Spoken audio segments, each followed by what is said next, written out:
Баршаларыңызға қайырлы күн. Сіздермен бірге мен Меруерт. Бүгін пирожный жасайтын боламыз. Сіздер де жасап көріңіздер, отбасыларыңызды қуантып.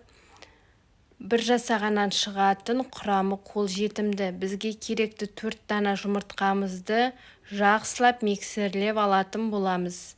2 есеге үлкеюі керек. Жақсылап миксерлеген жұмыртқамыздың үстіне 300 грамдай қойытылған сүтімізді құйып, 1 келкі масса етеміз.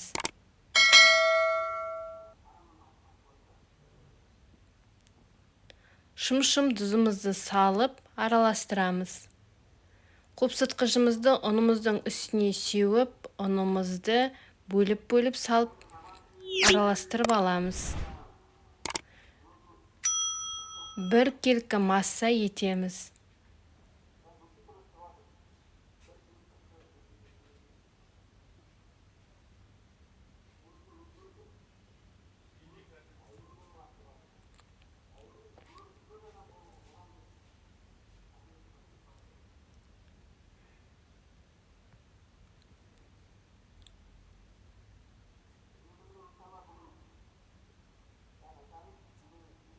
Бес минуттай асықпай 1 келкі масса еткеніміз дұрыс.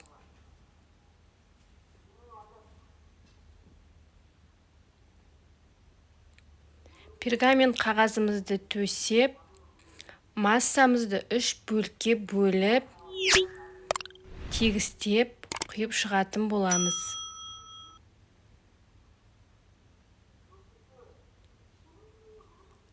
Тегістеп алған пирогымызды духовкаға пісіріп аламыз.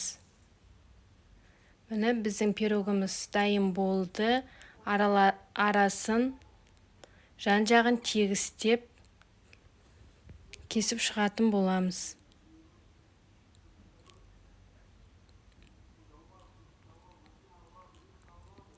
Енді кремін дайындаймыз. 5 мол сливкиі 200 грамм, соны жақсылап араластырып, қойытылған масса жасаймыз.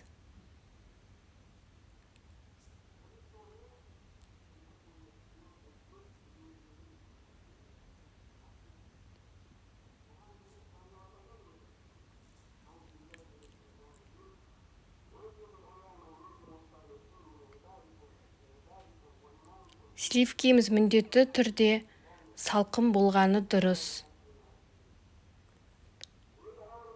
Үстіне творожный сырымызды салып, жақсы 1 келкі масса етеміз.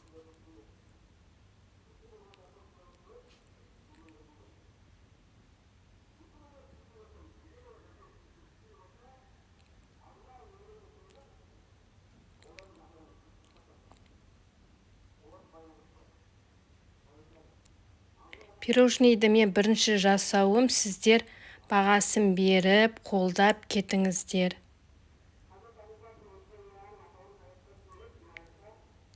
Пирожныйымызды енді жинайтын боламыз.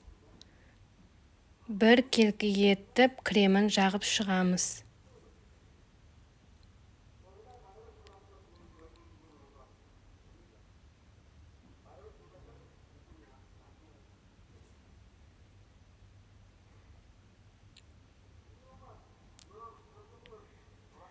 Міне біздер пирожныйымызды жинап болдық, тегіс болып шықты.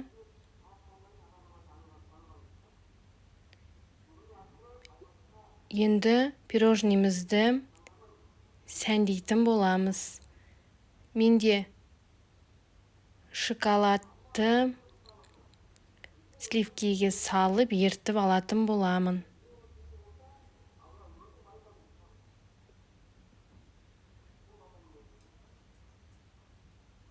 Пирожныйымызды теңдей етіп бөліп шығамыз. Дәл видеодағыдай.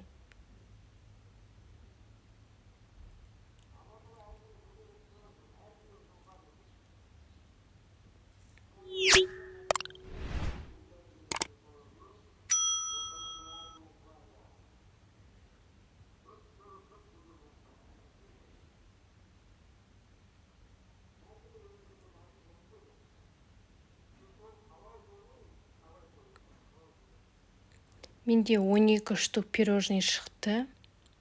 Жақсылап сетканың үстіне орналастырып алып, ертілген шоколадымызды жағып шығатын боламыз.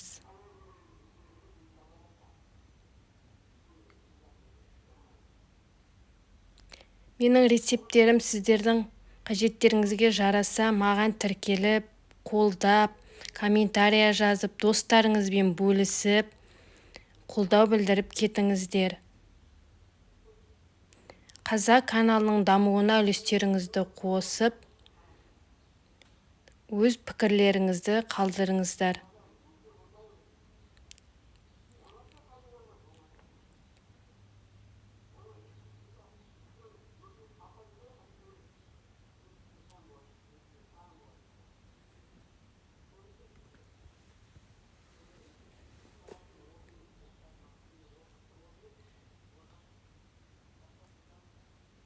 Пирожныйымыз өте жұмсақ, мамықтай болып шықты.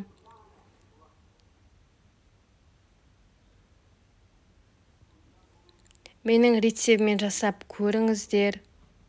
Егер ұнаған болса, өз пікірлеріңізді қалдырыңыздар.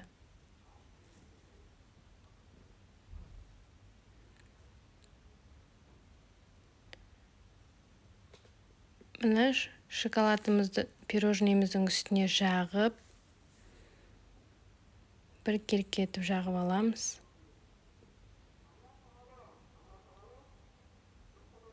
Мен де Альпен Гольд шоколадын пайдаландым. Сіздер басқа шоколад түрлерін пайдалансаңыздар болады. Өз қалауларыңыз бойынша.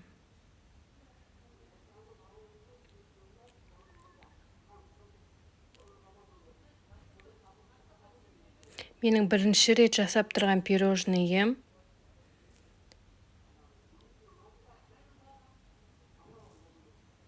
Сондықтан қолдау білдіріп, өз ойларыңызды жазып кетіңіздер.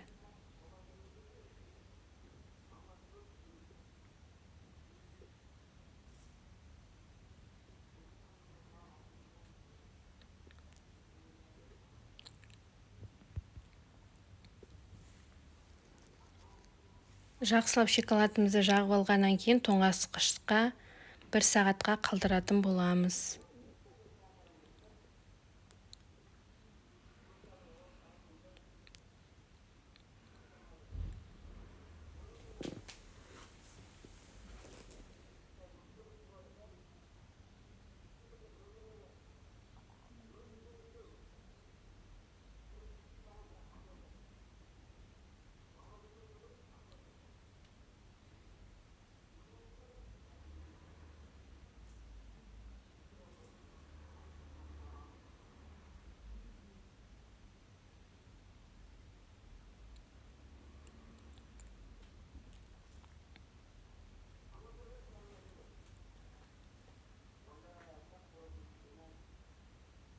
Видеомды соңына дейін көріп, қолдап кетіңіздер.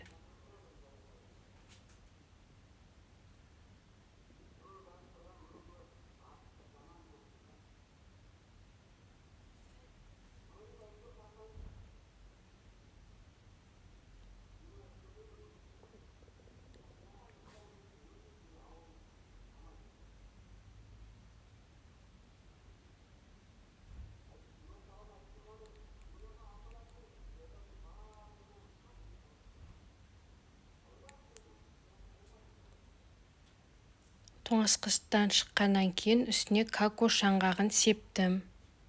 Сіздер өз қалауларыңыз бойынша арық сепсеңіздер болады. Жеміс-жидектер қойсаңыздар болады, өз қалауларыңыз бойынша. Міне менің пирожныйым осындай болып шықты. Сіздер де жасап көріңіздер. Ас болсын.